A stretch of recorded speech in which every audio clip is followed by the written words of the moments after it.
Hello and welcome back students, welcome back to Vision Academy. So आज हमारा day 38 है, जिसमें आज हम पढ़ने वाले हैं कंप्यूटर, और जो टॉपिक आज का हमारा दैट इज़ सिक्योरिटी। ओके, सो आज हम सिक्योरिटी टॉपिक को कवर अप करने वाले हैं। क्रैश कोर्स का आज हमारा ये लास्ट लेक्चर है। Okay, this is the last lecture of our crash course जो कि हमने स्केड्यूल किया था, लेकिन इसके बाद भी कुछ छोटे मोटे टॉपिक्स बचे रह गए हैं, उसको भी हम कवर अप ज़रूर करेंगे। But according to our schedule या फिर टाइम टेबल जो हमने शेयर किया था, ओके उसके हिसाब से ये आज का हमारा लास्ट डे है। Okay, so we are finally covering up the last day and the last lecture is computers और कंप्यूटर में सिक्योरिटी। ओके, अब ये देखो, ये जो टॉपिक है यहाँ पे कुछ क्वेश्चंस का आने का एक संभावना ज़रूर है यहाँ पे, तो इसीलिए हम इसको कवर अप कर रहे हैं। तो 15 क्वेश्चंस होने वाले हैं आज के, बट थियरी बहुत ज़्यादा होने वाली है। ठीक है, तो और नोट्स एंड लेक्चर्स के लिए आप ज्वाइन कर सकते हैं हमारा व्हाट्सएप एंड टेलीग्राम ग्रुप को, जहाँ पे आपको सभी स्टडी मटेरियल सब कुछ मिल जाए। चैनल को सब्सक्राइब करना बिल्कुल मत भूलिएगा, बिकॉज बहुत सारे अपडेट्स एंड नोटिफिकेशन आपको यहाँ पे मिलते रहते हैं। बढ़ते हैं आगे हमारे लेक्चर तक। कंप्यूटर सिक्योरिटी, कंप्यूटर सिक्योरिटी क्या होता है समझ लेते हैं। Computer security is also known as cyber security, या फिर हम इसको आईटी सिक्योरिटी भी नाम से जानते हैं। Computer security is a branch of information technology known as information security, which is intended to protect computers. It is the protection of computing systems and the data that they store and access. So primarily computer security ये एक branch है information technology का। Okay, information technology, देखो the name itself is information technology. तो ये जो part है ना, यहाँ पे जो सबसे मोस्ट इंपॉर्टेंट थिंग है, तो देखो कंप्यूटिंग सिस्टम्स को हम प्राइमरीली यहाँ पे सेफगार्ड करते हैं, एंड उसमें जो कंप्यूटिंग सिस्टम जो सबसे इंपॉर्टेंट पार्ट होता है that is the data. Okay, तो डाटा जो होता है वो कंप्यूटर्स में सबसे इंपॉर्टेंट पार्ट होता है, बिकॉज हम जब भी सोचते हैं, लाइक हमारा मोबाइल फ़ोन भी जब चोरी हो जाता है या फिर गुम जाता है, तो हम सबसे ज़्यादा टेंशन क्यों लेते हैं कि हमारा डेटा उसमें चला गया। ओके, तो data is the most important thing, और डेटा अगर चोरी हो जाए, देखो गुम जाए बात अलग है, लेकिन चोरी हो जाए तो और ज़्यादा टेंशन होता है, बिकॉज उस डेटा को कोई मैनिपुलेट कर सकता है, मिस यूज़ कर सकता है। So that is the part of the computer security जो कि डेटा को मोस्टली प्रोटेक्ट करने के पीछे काम करता है। ठीक है, नेक्स्ट आगे बढ़ते हैं। मेथड्स टू प्रोवाइड प्रोटेक्शन, तो कौन कौन से मेथड्स यूज़ किए जाते हैं प्रोटेक्शन के लिए। तो प्राइमरी 4 मेथड्स हैं यहाँ पे: system access control, data access control, system and security administration, system design. ठीक है, तो 4 यहाँ पे मेथड्स हैं। क्विकली हम समझ लेते हैं। ये देखिए कुछ टर्म्स हैं जिसको जस्ट आपको थोड़ा सा समझने की ज़रूरत, ज़्यादा इन डीप हमको यहाँ पे नॉलेज की ज़रूरत नहीं है। ओके, जस्ट सम बेसिक यहाँ पे इंफॉर्मेशन हम गैदर आउट करेंगे। तो सिस्टम एक्सेस कंट्रोल क्या होता है, ठीक है। सिस्टम एक्सेस यहाँ पे समझ में आ रहा है कि this is something related to the access and the use. It ensures that unauthorised users do not get into the system by encouraging authorised users to be security conscious. Okay, तो unauthorised users को आपके computer या फिर system का access नहीं मिले, इसको हम बोलते हैं सिस्टम एक्सेस कंट्रोल। तो यहाँ पे हम ऐसा सिस्टम डेवलप करते हैं जैसे पासवर्ड प्रोटेक्शन इसीलिए यूज़ किया जाता है। तो पासवर्ड प्रोटेक्शन से क्या होता है कि एक्सेस कंट्रोल यहाँ पे होता है। अनऑथराइज्ड लोग जो कि होंगे, जो कि अनऑथराइज्ड मतलब कि जो पर्सन एक्चुअल में उसका एक तरीके से ओनर नहीं है कोई भी डेटा का या फिर कोई भी सिस्टम का, तो जो ओनर नहीं है उसको यहाँ पे एक्सेस नहीं मिलेगा। बाकी जो भी ओनर है, जो एक्चुअल यूज़र रहेगा, उसी को उसका एक्सेस मिलेगा। जैसे कि पासवर्ड्स होते हैं, उसका एक एग्जांपल है। फिर डेटा एक्सेस कंट्रोल आता है। It monitors who can access what data and for what purpose. तो डेटा एक्सेस कंट्रोल में क्या होता है कि कौन सा पर्सन क्या डेटा एक्सेस कर रहा है और किस पर्पज़ के लिए एक्सेस कर रहा है, उसको मॉनिटर किया जाता है। Your system might support mandatory access controls with these.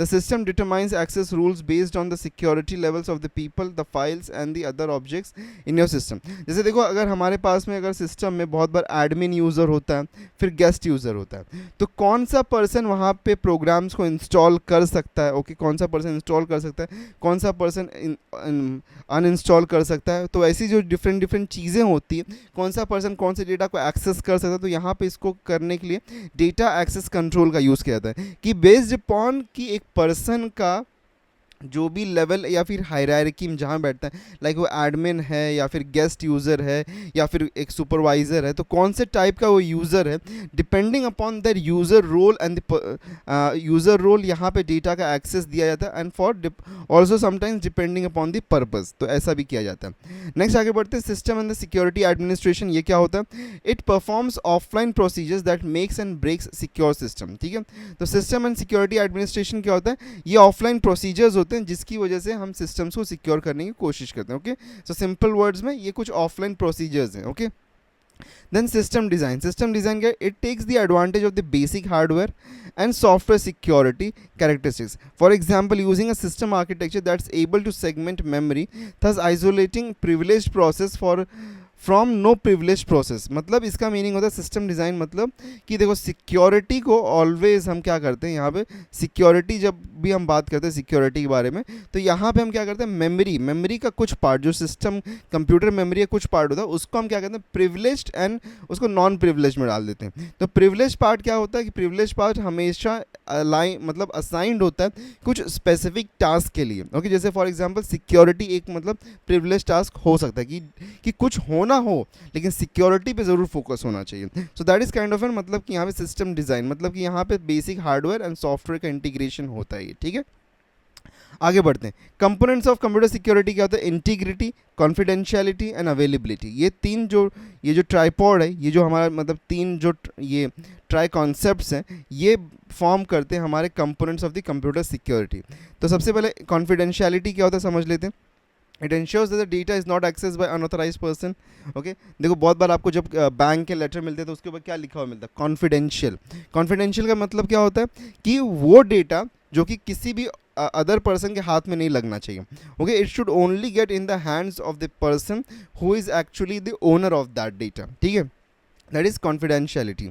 Then उसके बाद में आता है इंटीग्रिटी. इंटीग्रिटी क्या होता है, it ensures that the information is not altered by any unauthorized person in such a way that it is not detectable by the authorized user. तो कोई भी अनऑथराइज पर्सन डेटा को चेंज या फिर alter या फिर एडिट अपडेट नहीं कर सके, that is called as an integrity. Then आता है availability. Availability it is to ensure that the system works promptly and the services is not denied to the authorise user.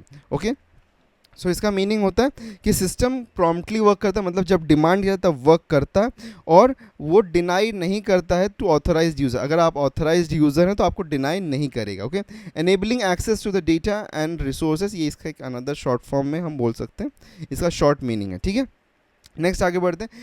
कुछ और भी टर्म्स हैं जो कि रिलेटेड है सिक्योरिटी से. तो सिक्योरिटी से कुछ और भी टर्म्स रिलेटेड है, उसको भी हम समझ. ऑथेंटिकेशन. ऑथेंटिकेशन का मीनिंग है it ensures that the users are the person that they claim to be.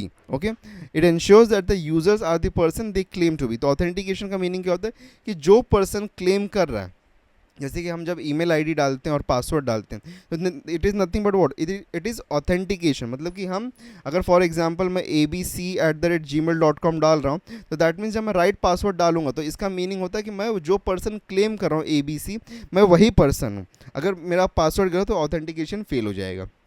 That is authentication. Then access control. So it ensures that the users access only those resources that they are allowed to access. Okay, users सिर्फ वही data को access करें जो कि उनको allow किया गया. Non repudiation. Non repudiation का मीनिंग होता है it ensures that the originators of the message can not deny they are not the senders of the message. इसका मीनिंग होता है कि ओरिजिनेटर मतलब कि जो कि मैसेज सेंड कर रहा है वो बाद में डिनाई नहीं कर सकता है कि उसने मैसेज सेंड नहीं किया था. तो दैट इज़ नॉन रेपुडिएशन. ठीक है. Privacy. It ensures that the individual has the right to use the information and allows another to use that information. Okay, तो प्राइवेसी का मीनिंग क्या होता है कि इंडिविजुअल के पास में उसे खुद के डेटा का खुद का डेटा के ऊपर उसका खुद का राइट है और किसको वो अलाउ करता है यूज़ करने के लिए, किसको अलाउ नहीं करता.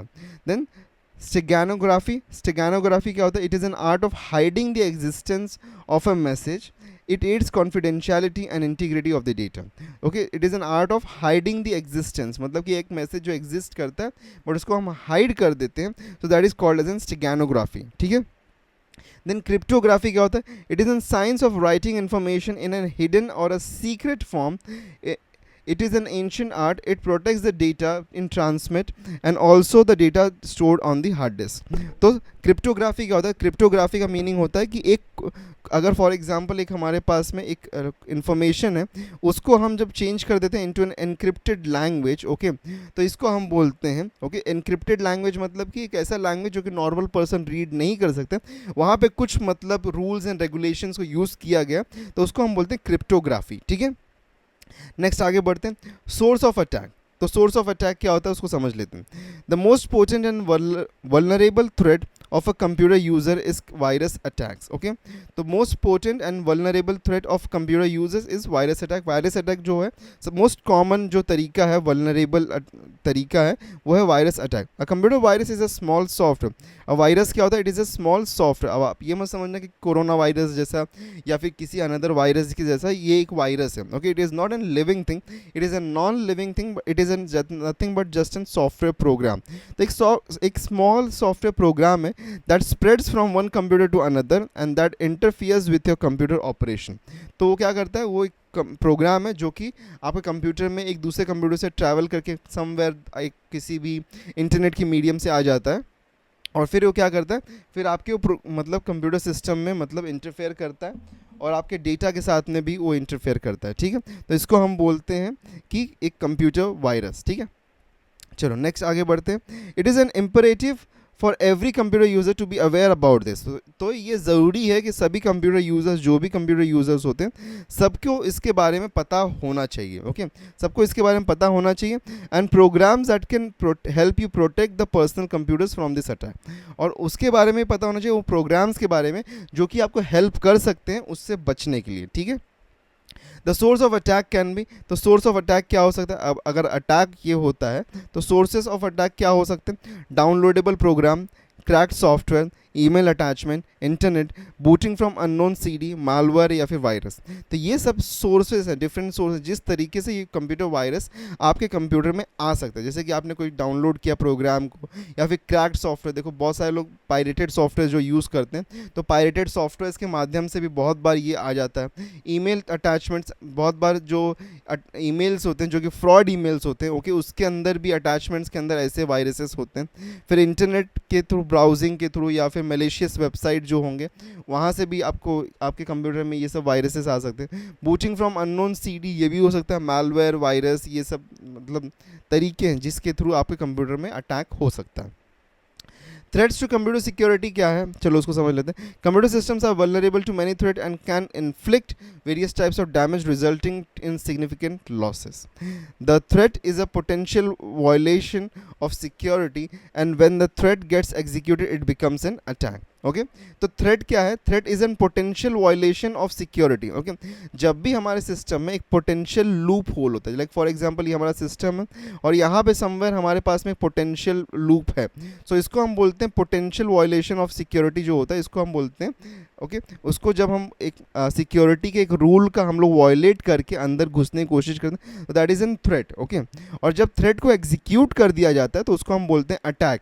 And the person who executes the threat is known as an attacker. Okay, and in another terms also we know them as an hackers. ठीक है, सो एक threat is a potential violation of security and when the threat gets executed it becomes an attack and जो person attack करता है उसको हम बोलते हैं attacker. ठीक है, malware. अब malware क्या होता है चलो समझ लेते हैं. malware stands for malicious softwares.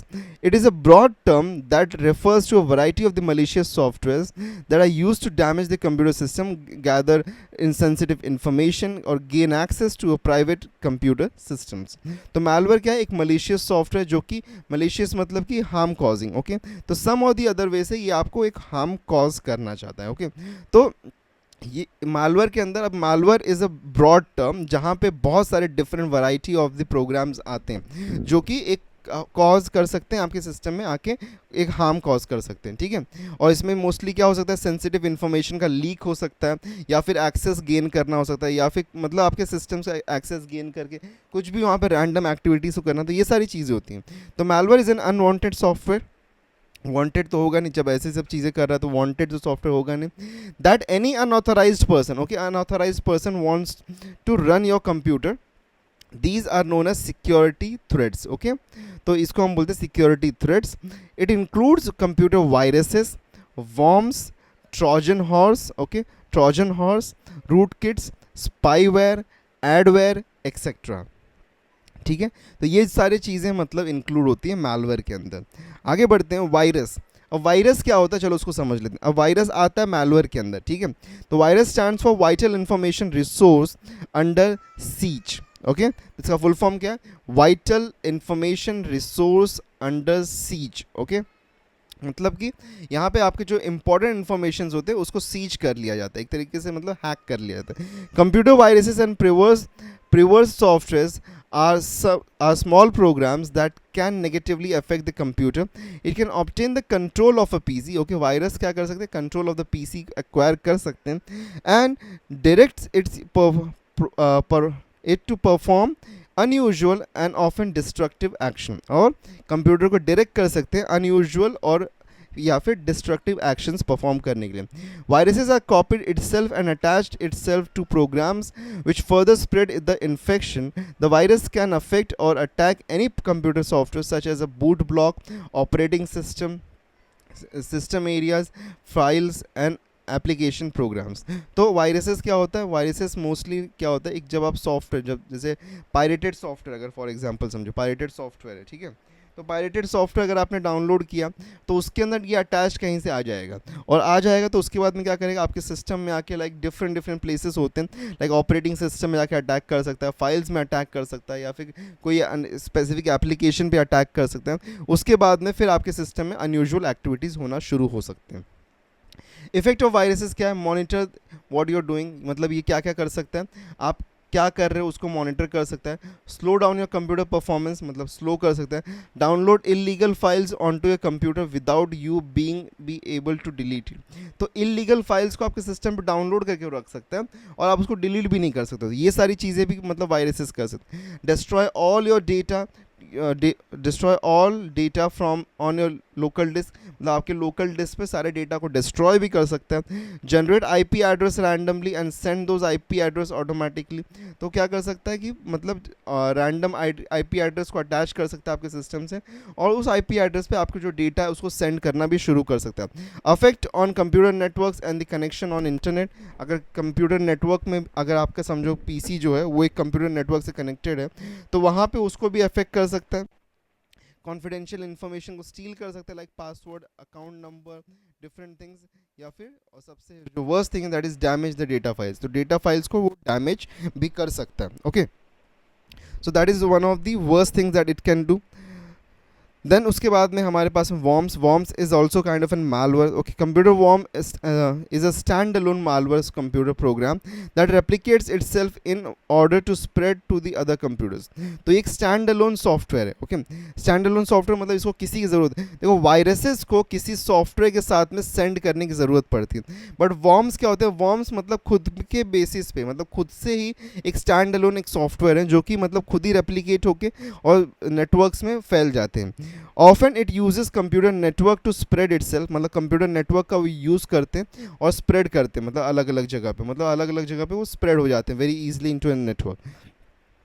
Unlike a computer virus, it does not need to attach itself to an existing program. तो unlike virus, इसको किसी भी सॉफ्टवेयर के साथ में अटैच करने की ज़रूरत नहीं है। Worms are hard to detect because they are invisible files. तो वॉर्म्स जो होते हैं ये बहुत ही डिफ़िकल्ट होते हैं डिटेक्ट करने के लिए, बिकॉज मोस्टली ये इनविजिबल होते हैं।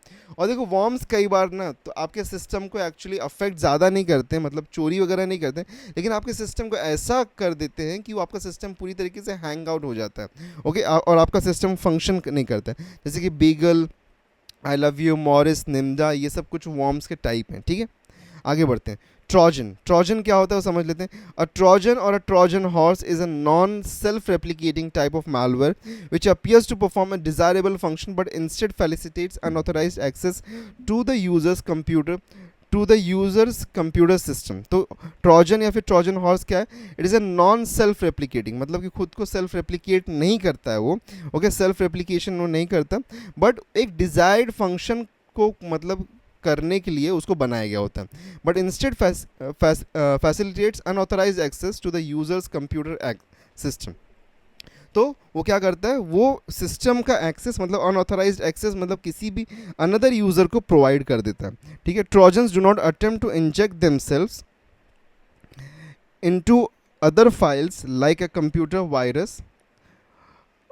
Trojan horse may steal information और harm their host computer systems. ठीक है, तो Trojan do not attempt to inject themselves into other files like a computer virus, वो दूसरे फाइल्स में इंजेक्ट नहीं करते हैं अपने आप को, बट वो क्या कर, उनका मेन पर्पस क्या होता है, स्टील इन्फॉर्मेशन। ओके, ट्रोजन्स में यूज ड्राइव बाय डाउनलोड्स और install via online games, internet driven applications in order to reach the target computer.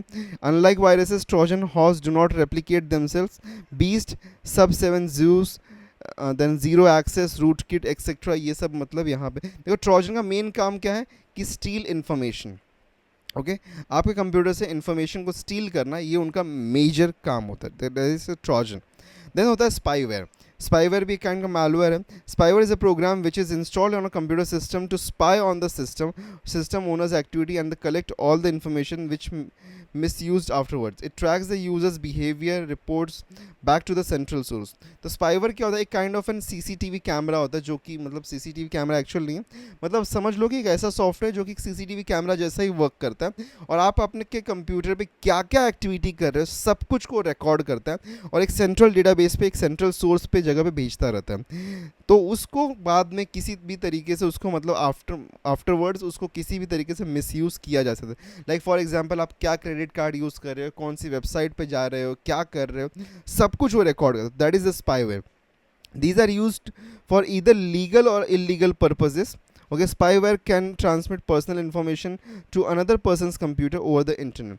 तो लीगल या फिर इलीगल पर्पसेस के लिए इसको यूज़ किया जाता है। जैसे कि फ़ोन टैपिंग जो होता है, phone tapping is also kind of an spyware. Okay, जो कि सिर्फ और सिर्फ मोबाइल मतलब जैसे कनेक्शन से होता है, जो कि आप बात जो कर रहे हो उसको हम मतलब रिकॉर्ड एंड मतलब एक तरीके से एनालाइज कर रहे हैं। So that is kind of an also spyware. ठीक है, नेक्स्ट आगे बात करते हैं। Spyware can harm you in many ways. कैसे कैसे? Steal your password, observe your browsing choices, spawn popup windows, send you targeted email, redirect web browser to phishing pages, report your personal information to distant servers, can alter computer settings like web browser, home page, different things, can affect the performance of your computer. Okay, इसमें से कुछ examples क्या? cool web search, finfisher, zango, zloptorgen, keyloggers, etc. तो ये कुछ मतलब चीज़ें हैं जो कि स्पाईवेयर मतलब कर सकता है आपके कंप्यूटर में अगर आ जाएगा तो। ठीक है, नेक्स्ट आगे बढ़ते हैं। सम अदर थ्रेड्स क्या होते हैं उसको। स्पूफिंग। स्पूफिंग क्या होता है? Spoofing is a technique to access the unauthorized data without concerning to the authorized. It access the resource over the network. It is also called as a masquerade. Okay, तो spoofing एक technique है जहाँ पे हम unauthorised access पा लेते हैं कोई भी मतलब सिस्टम का। ओके, कोई भी एक सिस्टम का हम अनऑथराइज्ड एक्सेस मतलब पा लेते हैं, और वहाँ पे without concerning the authorise user, मतलब कि ऑथराइज यूज़र को पता भी नहीं चलता।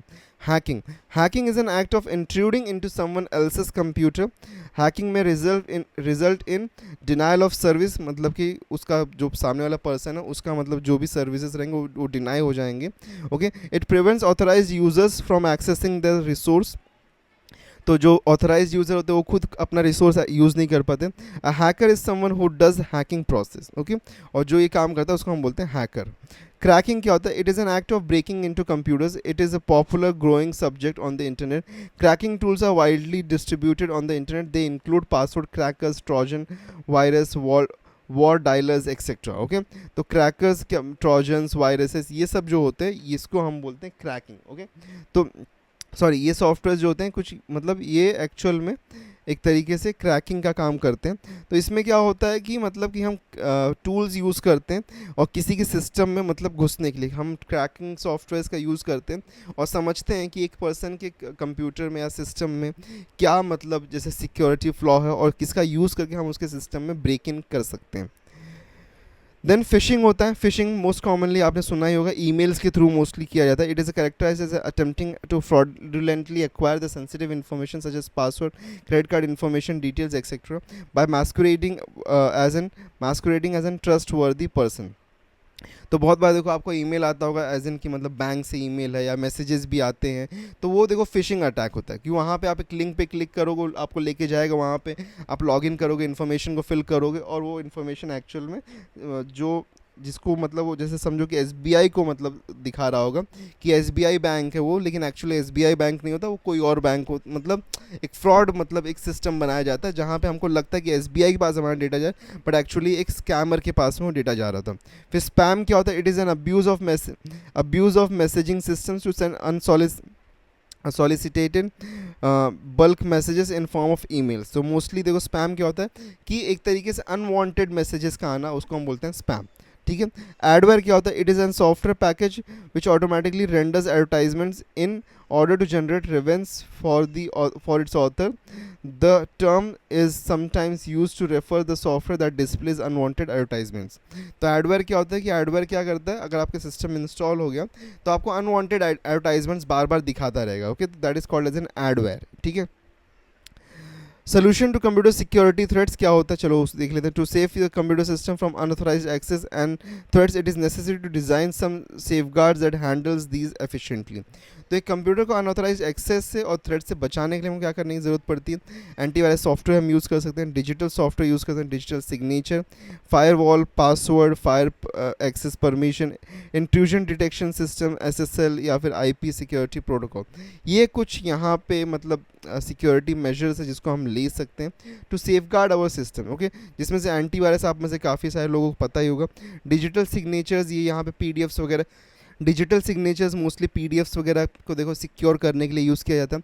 फायरवॉल सिस्टम में हम यूज़ करते हैं ताकि सिर्फ और सिर्फ वो हम रास्ता बना सकें जहाँ से मतलब सही डेटा है और मतलब अनऑथराइज्ड डेटा नहीं आए। Then passwords, then file access permission, ये सब डिफरेंट तरीके होते हैं जिसके थ्रू हम अपने सिस्टम को मोर सिक्योरिटी थ्रेट्स के अगेंस्ट में बना सकते हैं। ठीक है, अब आगे बढ़ते हैं हमारे क्वेश्चंस की तरफ। ओके, आगे बढ़ते हैं कुछ क्वेश्चंस की तरफ। तो चलिए क्वेश्चंस देख लेते हैं। If your computer rebooting itself then it is likely that it is a virus, it does not have enough memory, there is no printer, there has been power search, it need a CD ROM। तो इसका meaning क्या है? If a computer, अगर computer reboot कर रहा है अपने आप को इटसेल्फ, तो इसका मीनिंग क्या है? It has a virus. तो इसका मीनिंग है कि it has a virus. Okay, तो उसके अंदर एक वायरस है। ठीक है, तो इसका मीनिंग होता है अगर एक सिस्टम अपने आप को रीबूट कर रहा है तो उसका मीनिंग होता है कि उसमें एक वायरस है। ठीक है, next, junk email is also called, junk email को और क्या हम बोलते हैं? जंक ईमेल को हम और क्या बोलते हैं? स्पैम, स्पूफ, स्निफर स्क्रिप्ट या फिर स्पूल या फिर नन ऑफ दीज। इसका राइट ऑप्शन है ए, स्पैम। ओके, स्पैम के नाम से भी हम इसको जानते हैं। A person who uses his or her expertise to gain access to other people computer to get information illegally or do damage is spammer, hacker, instant manager, messenger, all of these या फिर none of these। तो इसका right answer है hacker. Okay, vendor created program modifications are called as. ठीक है, vendor created programme modification, अगर एक vendor है हमारे पास में, लाइक वेंडर मतलब जैसे फॉर एग्जांपल अभी फोटोशॉप सॉफ्टवेयर है। ओके, तो फोटोशॉप सॉफ्टवेयर का वेंडर कौन है? एक्चुअल में एडोबी। अब एडोबी अगर यहाँ पे कोई चेंजेस वो सेंड करना चाहते हैं प्रोग्राम में, कुछ मॉडिफिकेशंस को, तो उसको हम क्या बोलते हैं? पैचेस, एंटीवायरसेस, हेल्स, फिक्सेस या overlaps. The right answer to that is option A, patches. Okay, इसको हम बोलते हैं patches. Next, a dash is anything that can cause harm. Okay, a dash is something that can cause harm, vulnerability, phishing, threat, spoof या none of these. The right answer to that is option C. Okay, तो option C यहाँ पे not option C, vulnerability. Okay, vulnerability harm cause कर सकता है। The reason for vulnerability का meaning होता है कि हमारे पास अगर एक सिस्टम है उसमें कहीं पे एक ऐसा लूप है जहाँ पे मतलब एक्चुअली सिक्योरिटी इतना ज़्यादा स्ट्रॉन्ग नहीं है, तो उसको हम बोलते हैं vulnerability. Okay, this site is called as an vulnerable site. Next है, a dash is a small program embedded inside of an GIF image. Okay, so a dash is a small program. So a web bug, cookie, spyware application, spam या फिर none of these above। ठीक है, तो इसका right answer क्या होगा? इसका right answer होगा स्पाईवेयर एप्लीकेशन। तो स्पाईवेयर एप्लीकेशंस इंस्टॉल एम्बेड किए जा सकते हैं GIF इमेजेस के अंदर। ओके, उसके थ्रू आपके सिस्टम में अटैक हो सकता है। फिर next, a hacker contacts your phone or email and attempts to acquire your password is called spoofing, fishing, spamming या फिर बगिंग या फिर नन ऑफ दीज। तो ईमेल के थ्रू जब भी अटैक होता है, ईमेल या फिर फ़ोन के थ्रू, देखो मैसेजेस के थ्रू भी आजकल होते हैं, तो ईमेल एंड मैसेजेस के थ्रू जब अटैक करने की कोशिश की जाती है, so that is usually called as phishing. Okay, इस टेक्निक को बोला जाता है phishing technique. The phrase dash describes viruses, worms, Trojan horse, attack applets and attack scripts, malware, spam, phishing, virus, etc. None of these। इसका right option क्या है? ये सब देखो, सब कैटेगरीज क्या है, एक कौन सी कैटेगरीज है? ये है एक malware, ठीक है, तो ऑप्शन ए यहाँ पे राइट बनता है। 9th, hackers often gain entry to a network be pretending to be legitimate computer, spoofing, forging, IP spoofing या फिर नन ऑफ दीज। सो इसको हम बोलते हैं आईपी स्पूफिंग। तो एक हैकर जब कि एक मतलब सिस्टम में एंट्री लेता है और प्रिटेंड करता है कि वो एक्चुअल में लेजिटिमेट यूज़र है उस कंप्यूटर का, तो इसको हम बोलते हैं आईपी स्पूफिंग, ठीक है। नेक्स्ट आगे बढ़ते हैं। The dash of a threat measure its potential impact on a system, vulnerabilities, countermeasures, degree of harm, susceptibility या फिर नन ऑफ दीज। तो डैश थ्रेट मेजर, अगर थ्रेट को मेजर करना पोटेंशियल इम्पैक्ट कितना हो सकता है किसी भी मतलब थ्रेट का, तो उसको हम बोलते हैं डिग्री ऑफ हार्म। ओके, उसको मेजर करने के लिए हम डिग्री ऑफ हार्म इस टर्म का यूज़ करते हैं। The main reason to encrypt a file is, तो एक मेन रीज़न एक फाइल को एनक्रिप्ट करने का क्या है? Reduce its size, secure it for transmission, prepare it for backup, include it for the startup sequence. तो सिक्योर इट फॉर ट्रांसमिशन, ये इसका मेजर मतलब जो, अगर देखो जब भी एनक्रिप्ट हम करते हैं, तो जब भी हमको एक फाइल को एक जगह से दूसरी जगह भेजना होता है तो हम एनक्रिप्शन का यूज़ करते हैं। तो ट्रांसमिशन में मतलब कोई भी पर्सन उसको अटैक करके कैप्चर ना कर सके, इसके लिए हम यहाँ पे एनक्रिप्शन का यूज़ करते हैं। A digital signature is, digital signature क्या होता है? Scan signature, signature in binary form, encrypted information, hand written signature या नन ऑफ दीज। इसका जो राइट आंसर है that is option C. Okay, option C, encrypting information. तो information को encrypt करने को हम बोलते हैं अ डिजिटल सिग्नेचर, ठीक है। Mechanism to protect network from outside attack is called as, okay, एक मैकेनिज्म जो कि सिस्टम को प्रोटेक्ट करता है उसको बोलते हैं firewall, antivirus, digital signature, formatting या फिर none of these. Option A firewall. मैंने आपको बताया था कि एक सिस्टम में बाहर के लोग सिर्फ एक ही पॉइंट से एंटर कर सकें, उसको हम बोलते हैं फायरवॉल। ओके, तो option A is the right option. Next है अ फायरवॉल ऑपरेटेड बाय, फायरवॉल कौन operated by? The pre purchase phase, isolating intranet from extranet, screening packets to and from the network and provide controllable filtering of the network traffic, all of the above, none of these। Option C is the right option. Screening of the packet मतलब कौन सा information अंदर जा रहा है, कौन बाहर जा रहा है, ओके, उसको प्रॉपरली फिल्टर करना और कंट्रोल करने को हम बोलते हैं firewall. Okay, last is which one of the following is in cryptographic protocol use to secure HTTP connection. तो HTTP कनेक्शन को सिक्योर करने के लिए हम क्या यूज़ करते हैं? So we use stream control transmission protocol SCTP, या फिर ट्रांसमिशन लेयर सिक्योरिटी TLS, या फिर एक्सप्लिसिट कंजेशन नोटिफिकेशन ECN, या फिर resource reservation protocol RRP। So the right option to this is option B. TLS का हम यूज़ करते हैं, ट्रांसपोर्ट लेयर सिक्योरिटी का हम यूज़ करते हैं। Okay, to for a cryptographic protocol होता है जो कि HTTP कनेक्शंस को सिक्योर करता है। ओके, सो ये थे 15 क्वेश्चंस आज के लिए, और आई होप सो आप लोगों को समझ में आया होगा ये। ओके, एंड चैनल को सब्सक्राइब कर देना, और नोट्स को आप डाउनलोड कर सकते हो, नोट्स एंड वर्कशीट डाउनलोड करो व्हाट्सएप और टेलीग्राम से, आप जाके वहाँ से डाउनलोड कर लीजिए, ठीक है। चैनल को सब्सक्राइब करना बिल्कुल मत भूलिएगा। कोई भी डाउट हो तो नीचे कमेंट कर देना। मिलते हैं नेक्स्ट लेक्चर में। Till then take care and good bye.